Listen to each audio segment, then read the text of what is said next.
Get a good corporate job, they say, right? With the good benefits, they say. Be a loyal employee, go above and beyond, they say. And then what happens when after you've done all that and more, dotted all your I's, crossed your T's, you get a call out of the blue on a Wednesday morning from your team lead saying effective immediately, you're terminated. We no longer need you. Unprompted.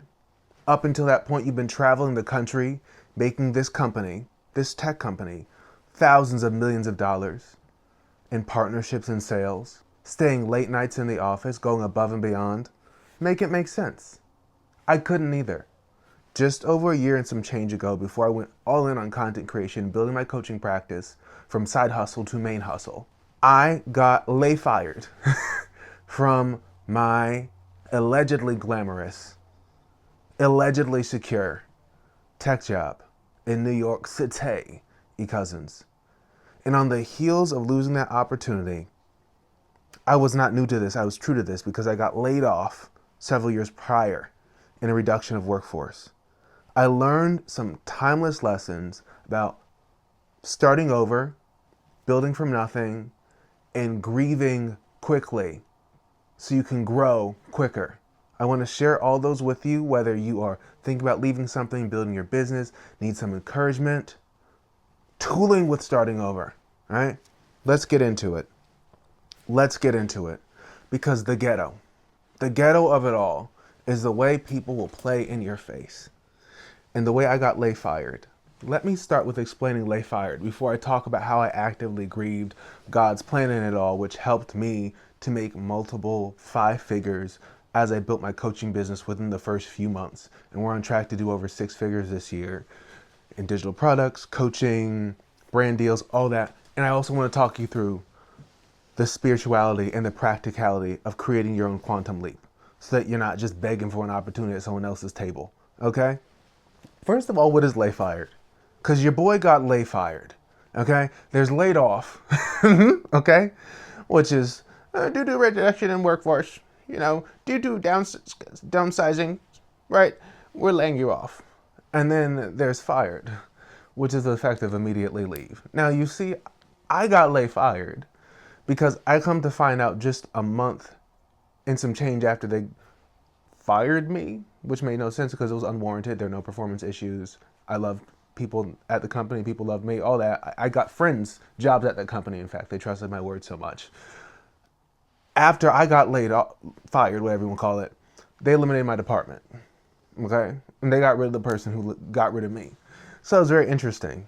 And it felt like, ooh, okay.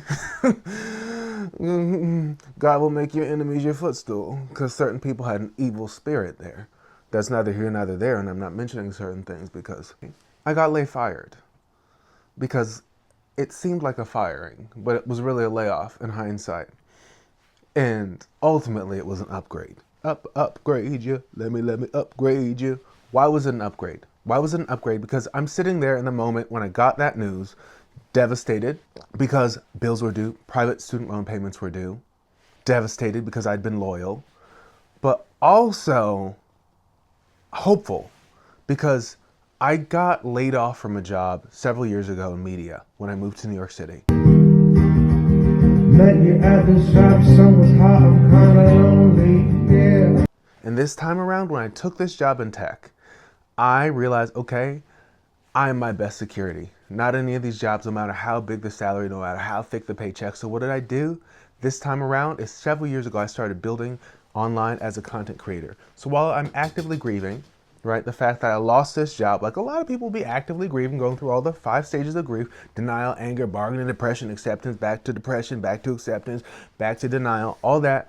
I realized, wait a minute, I've been building my own security, which is a personal brand, which is a clientele outside of this darn job, this dusty job that didn't appreciate me after staying to the office until 1 a.m. several nights in a row, after working weekends. On a salary? Please. Boy, please. Okay? And so I started to build out my runway before this job said bye-bye. Okay? I was building my brand. At the time, I was around 20,000 followers on Instagram. And since then, we're up to, if not over 50K, I don't know what vacillates. Hundreds of thousands of followers across platforms, including my newsletter now. And so I knew at the time, okay, I have my nest egg. And so having built out that runway for myself, because again, fool me once, shame on you. Fool me twice, shame on me. I knew what it was like to get the carpet yanked from underneath me in my previous media job where I got laid off, unprompted when I moved to New York City. So this time around when I got fired, I said, no. Your boy has his job security. So what did I do? I built up my personal brand. I had offers in the works. I had coaching clients and consulting clients. Coaching clients on the life coaching front, which has turned into transformational business coaching. More resources about that down below. And then consulting clients, working with personal brands and companies to start their podcasts and launch their media enterprise. So there's content strategy, podcast editing, all that, management, email, copyright, all that. So I was doing that outside of this job in the evenings and weekends. Because again, I know how companies can play in your face. And I know that I am my best job security. I like the idea of getting paid by multiple people. And the statistics show, e-cousins, that by the year like 2030, 2035, darn near 50% of the workforce, okay, is going to be what? Studio audience, anyone? Freelance, gig worker. And it might be even more than that with the way AI is trending. So everybody's cutesy corporate job and marketing and software engineering and this and that is going to look very different. Very different. Or obsolete. So it is to everyone's benefit to take some notes through this because I want y'all to learn the easy way, what I had to learn the hard way, which is you are your own job security, right? Build your brand. Make sure more people know you than you know them. Absolutely. Even if you don't want to become a full-time content creator, learn how to think like an entrepreneur. Learn how to think like a creator. Learn how to think and operate like a freelancer. So that if you're six-figure, if you're five-figure, this or that job get yanked out from underneath you, you don't feel like, oh, hope is lost. Oh my God. You'll be fine. Okay? So how was I able to actively grieve? When I got that news, I went into generative mode. That means I'm looking forward. I'm seeing the possibility in this. On one hand, I'm like, y'all dusty ass, no good for nothing, trifling, use me for my talent, just spit me out on the side of the road, corporate mongrels. I'm thinking that. I'm thinking some other things as well. But also I knew, hold steady, the future's looking bright. Because at the time I had my clients, okay? This company gave me a measly severance of I won't even say, but it was nothing. Nothing. Not even enough to pay the rent that month. Okay? It was ghetto. Okay? But I got into generative mode. And that's what helped me grieve. They don't talk about the 6th stage of grief, which is skipping through denial, anger, bargaining, depression, acceptance, is creation. Is realizing that the same force that created bees, fleas, and trees flows through you. That pure, unbridled, creative, potent power called God incarnate. I don't care if you're religious or not. It's not about that. Something bigger is clearly at play here. I don't care what you subscribe to if you don't subscribe to anything. Right? And so, me knowing that, oh my gosh, I knew that I need to get into creator mode and create my way through this grief. When I flew back to New York City, was in San Diego at the time, finishing up business for the company. I was on a work trip, right? Stopped off in San Diego to see a friend after that for the weekend. I go back to New York City. When I tell you the boots hit the ground running, the boots hit the ground loud, the boots hit the ground ready to go, they did. They did. Weeping may endure for the night, but the joy cometh when. Come on, somebody. Come on, somebody. Because what you won't find me doing is crying for too long over an L that was a W in disguise. Because when I tell you the miracles that have unfolded over the course of this past year of working for myself full-time, because before it was side hustle, it was evening and weekend, I had my coaching clients, my consulting clients, full-time. The miracles that have unfolded for me and all the clients connected to the Final Notice coaching program and all the e-cousins connected to what we're doing, the miracles that have unfolded over the course of the past year and some change. Unbelievable, and it's just starting to get good, e-cousins. Why? Because God's plan is greater than man's. Always and in all ways, God's plan is greater than man's plan. And this isn't to say everyone's called to be an entrepreneur. This isn't to say everyone's called to be a full-time content creator. But this is to say God's plan is greater than man's plan. And that often what we perceive as an L is a W in disguise. You may not see it in the thick of the moment, but you will ultimately see it with time, and also just a shift in perspective. Oh, you lost everything? Cool. New York Times bestseller in the making. Nothing quite like the arc plot narrative of a nothing to something story, okay? Right? Social media loves that. Turn it into a limited series. Absolutely. Get some brands to fund it. Absolutely. We live in this age where transparency is so valuable. Oh, your dusty ex left you high and dry? Okay. Weep for a night. And then how do we turn this into the best thing that ever happened? You might become the answer to somebody else's prayers, the coach, the creative, the artist who speaks in the void of other people's pain who are navigating what you went through. You might be the voice of reason and sound judgment that speaks in the void of other people's situations so that they don't have to go through the same hardship and struggle that you went through with that dusty individual, with that dusty job. You know what I'm saying? It's a shift in perspective that is the miracle in and of itself. Oftentimes I find that we're looking for miracles to appear as this, oh my God, I got a house overnight and I just prayed for it and it's here. Oh my God, I won the lottery. And often I find, and I found in building from nothing to something over the course of this past year and change, I have found that often miracles just look like a change in perspective. Just look like realizing how blessed you are to play with this hand of cards that you've been dealt. And when I looked at that for myself, I got back to New York City after that trip out west, to California, to Arizona, to Las Vegas. That's where I was. I hit the ground with the boots running, okay, into my future that looks so much more promising than my past. And here's how I did that. I took inventory of what I have.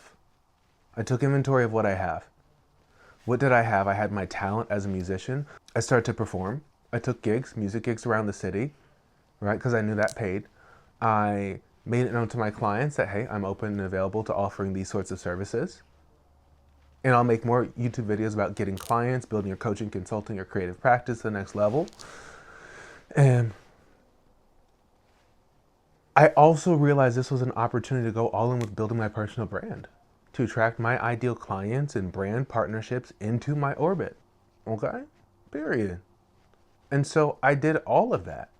I stopped skimping out and kind of half doing it and full did it. Do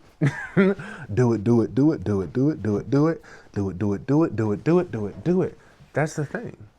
A lot of us are 1 foot in, 1 foot out. And the blessing of getting the carpet yanked from underneath you is that is an invitation to stop being wishy-washy and be all in. Being wishy-washy versus being all in makes all the world's difference. And whether you succeed or royally fail. And so I went all in. I started to trust God's plan, and as I meditated on this and as I implemented the insights that were coming to me through daily action, prayer, meditation, all that, I realized, oh, okay, there's a pattern here on my path, which seems to be a pattern for a lot of old souls, a lot of visionaries, a lot of people who are meant to shift the culture and elevate consciousness. And I don't mean that in an uppity way, but some people are called to shift culture and elevate consciousness by being the sort of people who do not fit the mold but break the mold, right? When you are built that way, there are often these seasons in your life where you feel like you are blocked, full out blocked from a normal life, full out blocked from a conventional path. Whereas like you'll just get laid off, fired from different jobs, or your love life will feel a little bit delayed, right? Or meandering. You see certain people getting married or paired off at a young age, and you feel like you've healed so much and worked so much and you have a lot to offer, but it's taking you longer. Or with a career, right? You know that your path is just a little bit more jagged, whereas other people's are more linear. in my experience, you go through more when you're called higher. And it doesn't mean you're better than anyone. It just means that you're called higher. And so your training ground might be a little bit more brutal and jagged. And it's also timeless spiritual law. The law of rhythm suggests that there's an ebb and a flow to everything. It is represented in nature, wherein you see the ebb and flow of the tide. The extent to which it goes out to sea is the extent to which it comes back, right? Rising of the sun, setting of the sun, right? Like ebb and flow. So what does that mean? Is that the extent to which things ricochet in one direction of horrible and hellish is the extent to which they have the capacity to ricochet in the other direction of exceptional and beautiful and everything imagined and more. And so you house the potential energy. I don't know if it's kinetic or potential. Correct me down in the comments. You house the potential energy, we'll call it, to convert all that horror and terror into the best thing that's not only happened to you, but the best thing that's ever happened to everyone connected to you as a result of how you alchemize what you went through. So that's God's plan being greater than man's plan. And as I started to reflect on it, I realized, wow, there are all these themes in the corporate careers I've had where I've done great work, right? I've written speeches for New York Times best-selling authors. I have created all sorts of learning experiences for them. I've sold and done the project management in all sorts of high growth, hyper growth tech startups. I got jobs on Wall Street back in the day. All that, I've done a lot. I'm not bragging, I'm just sharing this to give you context. And I was so committed to making that work for me. And all the times I try to force that, it's like I get thrust out of the nest back into this path of mentor, coach, guide, artist, professional writer, talker. Every time I come back to that. And so that's been the through line in all of my work, and I want to invite you to consider what's been the through line in all your experiences. They're sort of pointing you back toward more of what you're called to do. And sort of shining a light on where you're kind of sort of running from what you're really meant to do. What you're really meant to do. So you see now how grief is very much an active thing that pairs beautifully and brilliantly with creation. Beautifully and brilliantly with creation. And so this is what leads to the quantum leap. You have a regular leap, which is like a leapfrog.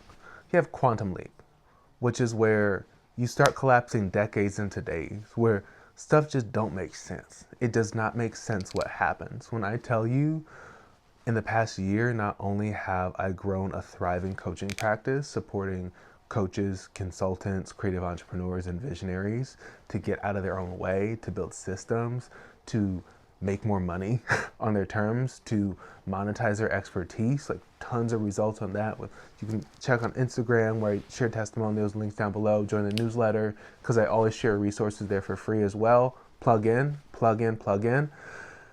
But oh my God, I got to go on the Today Show this year and sing, right?